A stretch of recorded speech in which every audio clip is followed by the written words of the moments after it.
Hello everyone, Assalamu alaikum. Welcome back to my channel Beauty Secret by Samira. আজকের ভিডিওতে আমি আপনাদের সাথে শেয়ার করব মোস্ট রিকোয়েস্টেড একটা ভিডিও। এই ক্রিমটা হচ্ছে হোয়াইট অ্যাক্টিভ ক্রিম। অনেকেই হয়তো ক্রিমটিকে আগে ব্যবহার করেছেন, যারা এখনও ব্যবহার করেনি তাদের জন্য হচ্ছে আমার আজকের ভিডিওটি। এই ক্রিমটি সত্যি কি 7 দিনের মধ্যে স্কিনকে ফর্সা করে ফেলে? এটার কি কোনো সাইড ইফেক্টস আছে? এই ক্রিমটি কি সত্যি আমাদের স্কিন থেকে ব্রণের দাগ, মেস্তা দূর করতে পারে? সব কিছু জানাবো আজকের ভিডিওতে। ভিডিওটি দেখার আগে চ্যানেলটি সাবস্ক্রাইব করে পাশে থাকা বেল আইকনটি অন করে দিন পরবর্তীতে নতুন ভিডিও দেখার জন্য। আর ভিডিওটি যদি আপনার জন্য উপকারী হয়ে থাকে তাহলে ভিডিওটি দেখে লাইক দিতে ভুলবেন না। কমেন্ট করে জানাবেন ভিডিওটি আপনার কেমন লেগেছে আর বেশি বেশি শেয়ার করবেন। চলুন শুরু করা যাক। এটা হচ্ছে হোয়াইট অ্যাক্টিভ ক্রিম। এটা মেড ইন থাইল্যান্ড অ্যান্ড এটা কোয়ান্টিটি হলো 20 গ্রাম।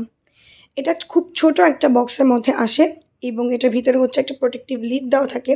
অ্যান্ড প্রোডাক্টের কনসিস্টেন্সিটা হচ্ছে অফ হোয়াইট কালারের থিক একটা ক্রিমি কনসিস্টেন্সি।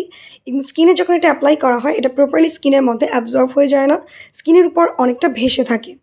অ্যান্ড এই ক্রিমটা সম্পর্কে অনেকে যেটা বলে থাকে, এই ক্রিমটা স্কিনটাকে 7 দিনে ফর্সা করে ফেলে এবং এটা স্কিন থেকে ব্রণের দাগ, মেস্তা এসব দূর করে স্কিনকে একদম স্মুথ করে। এটা আসলে কতটুকু কার্যকরী? এই ক্রিমটা কিছুদিন ব্যবহার করার ফলে স্কিনটা কিছুটা ব্রাইট হলেও কতদিন পর এটা যখন ইউজ করা ছেড়ে দেওয়া হয় তখন কিন্তু স্কিনটা আগের মতো কালচে হয়ে যায় এবং স্কিনে বিভিন্ন ধরনের সমস্যা দেখা দিতে পারে। স্পেশালি যাদের ব্রণ অনেক বেশি তারা যদি এটা ইউজ করে তাহলে স্কিনে ব্রণের পরিমাণ আরও বেশি পরিমাণ বেড়ে যেতে পারে এবং যাদের সেন্সিটিভ অ্যালার্জেটিক স্কিন তাদের স্কিনেও কিন্তু সমস্যা হতে পারে। এটা হচ্ছে একটা হোয়াইটেনিং ক্রিম, যে ক্রিমগুলো রেগুলার বেসিসে ইউজ করার জন্য একদমই আমাদের ফেসের জন্য সেফ না। এগুলো ইউজ করলে স্কিনে বিভিন্ন ধরনের সাইড এফেক্টস দেখা দেয়, যেমন ড্রাইনেস, ইচিং, দেন স্কিনটা পুরোপুরি ড্যামেজ হয়ে যেতে পারে। তাই এটাকে কখনোই দীর্ঘ সময় পর্যন্ত ইউজ করা যাবে না। অ্যান্ড মেস্তার ক্ষেত্রে অনেক আপুদের কোয়েশ্চেন্স থাকতে পারে যে এটা ইউজ করলে স্কিনে মেস্তাটা চলে যায়, বাট এটা কখনোই মেস্তাকে পুরোপুরি দূর করতে পারে না। এটা ইউজ করলে এটার কালারটা কিছুটা ফেড হয়, কিন্তু কিছুদিন পর মেস্তার দাগটা পুনরায় আবার গাঢ় হয়ে ফিরে আসে। তাই মেস্তার ক্ষেত্রেও কিন্তু এটা তেমন কোনো কার্যকরী ক্রিম না।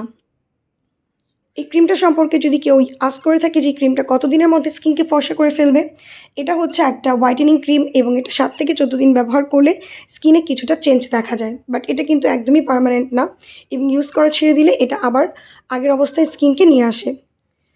সো এই ক্রিমটি সম্পর্কে আশা করি সবাই বুঝতে পেরেছেন এটা কতটুকু কার্যকরী আর কতটুকু কার্যকরী না। অ্যান্ড এই ক্রিমটাকে যদি কেউ টিনেজ টাইমে ইউজ করে থাকে তাহলে কিন্তু যাদের স্কিনের চামড়াটা একদম পাতলা সেটা কিন্তু কুঁচকে যেতে পারে কিংবা স্কিনে অনেক বেশি ড্রাইনেস আসতে পারে। সো অবশ্যই সেদিকে খেয়াল রাখা উচিত। আমার ক্ষেত্রে যদি এটাকে আস্ক করা হয় এই ক্রিমটি আমি ইউজ করবো কিনা আমার স্কিন কেয়ারের ক্ষেত্রে, সেক্ষেত্রে আমি এটাকে একদমই রেকমেন্ড করব না। এ ধরনের হোয়াইটেনিং ক্রিমগুলো আমাদের স্কিনটাকে কিন্তু পার্মানেন্টলি ড্যামেজ করে ফেলে এবং তখন কিন্তু আমাদের স্কিনটা ঠিক হতে অনেক সময় নেয়। তাই এ ধরনের ক্রিমগুলো ইউজ না করাই ভালো। এই ছিল আমার আজকের ভিডিওটি যদি ভালো লেগে থাকে প্লিজ ভিডিওটিতে কি লাইক দিবেন, কমেন্ট করে জানাবেন ভিডিওটি আপনার কেমন লেগেছে, আপনি এটা কি ইউজ করেছেন কি না, সেক্ষেত্রে আপনার অভিজ্ঞতা কেমন সেটাও কমেন্টে জানাতে ভুলবেন না। আজকে এই পর্যন্তই। আল্লাহ হাফেজ।